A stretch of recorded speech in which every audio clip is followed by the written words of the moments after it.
18 जून 2023 सुबह के 9:30 बजे 5 लोग टाइटन नाम की एक सबमरीन पे बैठ के समुंदर के अंदर डुबकी लगाते हैं। वो टाइटैनिक जहाज के रैक को देखने जा रहे हैं। वही दुनिया का सबसे बड़ा जहाज जो समुंदर में तकरीबन 100 साल पहले डूबा था। इस सबमरीन पे बैठे हुए हर एक आदमी ने 15 करोड़ से ज्यादा खर्च किए हैं इस चंद घंटों के ट्रिप के लिए। एस्टिमेटली अगर कहा जाए तो टाइटैनिक जहाज का मलबा तकरीबन 3810 मीटर पानी के नीचे है। ये सबमरीन अपनी फाइनल लोकेशन तक पहुंचने के लिए सिर्फ 2 घंटे लगाएगी। हर 15 मिनट के इंटरवल पे ये एक सिग्नल भेजती है समुद्र की सरफेस पे मौजूद जहाज पोलार प्रिंस को, और यही एक इनके लिए कम्युनिकेशन का जरिया है बाहर की दुनिया से। उस दिन 18 जून को इस सबमरीन को समुद्र के अंदर डूबे हुए सिर्फ 1.25 घंटे ही हुए थे कि अचानक ये सबमरीन समुंदर पर मौजूद जहाज से अपना कांटेक्ट खो देती है। शाम के 4:30 बजे वो वक्त था कि सबमरीन को अपना टूर ख़त्म करके वापस आ जाना चाहिए था, लेकिन इसका कोई नामो निशान दिखाई नहीं देता।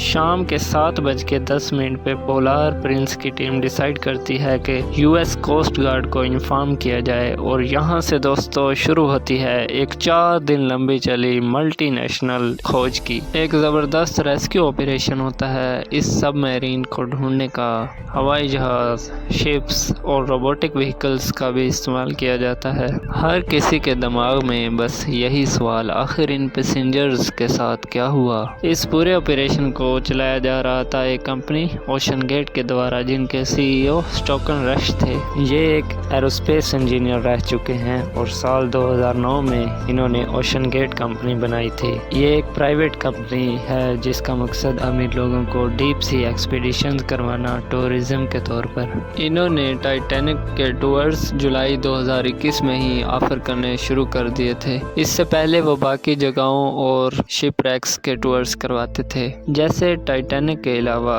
एज़ोरस और बहामास के एक्सपीडिशंस। टाइटन इस कंपनी की इकलौती सबमर्सिबल नहीं थी। इसके अलावा ओशन गेट के पास 2 और सबमर्सिबल्स भी थी, एंटीपोड्स और साइक्लोप्स। एंटीपोड्स 304 मीटर की गहराई तक जा सकती थी, जबकि साइक्लोप्स 500 मीटर तक। लेकिन टाइटन को डिज़ाइन किया गया था कि वो 4000 मीटर तक पानी के अंदर जा सके, यानी 4 किलोमीटर। यही वजह है कि टाइटैनिक तक नीचे जाने के लिए यही इनके पास इकलौती सबमर्सिबल थी। 130 फीट मैक्सिमम डेप्थ है जहां तक स्कूबा डाइवर्स जा सकते हैं स्कूबा डाइविंग करते हुए। 2600 फीट वो गहराई है जहां बड़े बड़े जायंट्स रहते हैं। ये जायंट्स इतने भयानक हैं कि ऐसा लगता है ये किसी एलियन प्लेनेट से आए हों। ज़रा फोटोज़ देखिए। 3800 फीट के बाद मिडनाइट जोन शुरू होता है। यहाँ कोई रोशनी पहुँच नहीं सकती, सब कुछ काला काला हो जाता है। इसके बाद यहाँ पर पानी का तापमान 4 डिग्री के आसपास होता है। ऐसे ही आप नीचे चलते जाएं तो 12500 फीट पर आता है ओशन फ्लोर, जहाँ पर टाइटैनिक जहाज का रैक पड़ा है। इस डेप्थ पे जो प्रेशर है वो तकरीबन 400 गुना ज़्यादा है सरफेस पे मौजूद प्रेशर से। तो जो भी सबमर्सिबल इतनी डेप्थ पर जाएगी उसका डिज़ाइन सब कुछ सोच समझ कर करना चाहिए। टाइटन सबमर्सिबल कोई ज़्यादा बड़ी नहीं थी, इसमें सिर्फ 5 लोगों के बैठने की जगह थी। इसकी मेन बॉडी कार्बन फाइबर की बनी थी और इसकी लेंथ तकरीबन 6.7 मीटर और इसका वज़न 10,400 किलोग्राम से ज़्यादा था। और इंटरेस्टिंग बात यह है कि इसको कंट्रोल किया जा रहा था एक वीडियो गेम कंट्रोलर के ज़रिए। जी हाँ, और अगर इसके अंदर का व्यू करें तो इसमें बैठने के लिए कोई सीट्स नहीं थी। और अगर हम 18 जून की इस कहानी पर वापस आएं तो उस दिन इस सबमर्सिबल पर 5 पैसेंजर्स बैठे थे। पहले थे 58 साला ब्रिटिश बिलियनियर हैमिश हार्डिंग। दूसरे पैसेंजर थे 77 साल के पॉल हेनरी। ये एक नेवी फ्रेंच के फॉर्मल कमांडर थे। ये खुद से ही करीबन 37 बार टाइटैनिक के रैक को विजिट कर चुके थे और अंडर वाटर रिसर्च के भी डायरेक्टर थे। तीसरे और चौथे पैसेंजर थे एक ब्रिटिश पाकिस्तानी बिजनेसमैन शहजादा दाऊद और उनके 19 साल के बेटे सुलेमान। ये पाकिस्तान की सबसे बड़ी कंपनीज में से एक के ओनर थे।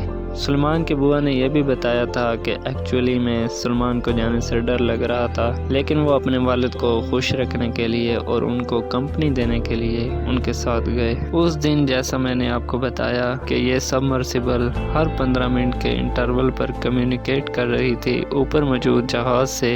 ये कम्युनिकेशन आना बंद हो जाता है 11:15 पर। इसके बाद कोई सिग्नल वसूल नहीं होता।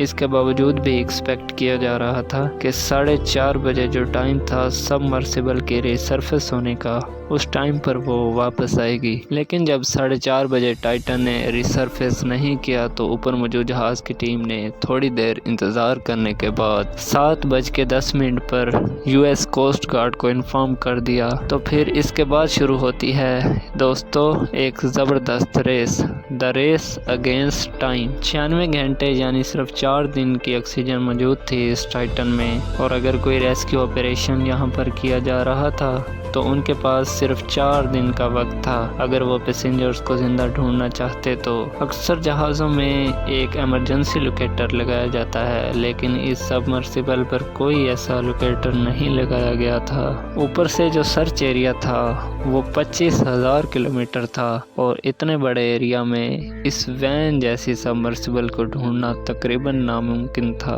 शुरुआत में 2 कनेडियन और 2 अमेरिकन जहाज़ को इस्तेमाल किया गया। इसमें सोनार का तरीका इस्तेमाल किया गया जिसके ज़रिए ये पानी के अंदर भी डिटेक्ट कर सकते थे, लेकिन इस खोज का कोई फ़ायदा ना हो सका। तो आखिर में ये कंक्लूजन निकाला गया कि टाइटन पानी के प्रेशर की वजह से इम्प्लोड कर गई, यानी कुछ सेकंड्स में चकनाचूर हो गई, और इसमें सवार 5 लोग अपनी जान की बाजी हार गए। और ये भी कहा गया कि आमतौर पर सबमरीन स्टील, टाइटेनियम या एल्यूमिनियम की बनी होती है, लेकिन यह सबमर्सिबल कार्बन फाइबर की बनी थी जो पानी का प्रेशर बर्दाश्त ना कर सकी और तबाह बर्बाद हो गई। इसके बारे में अगर कुछ और आप जानते हैं तो प्लीज़ कमेंट में बताइए। Thanks for watching.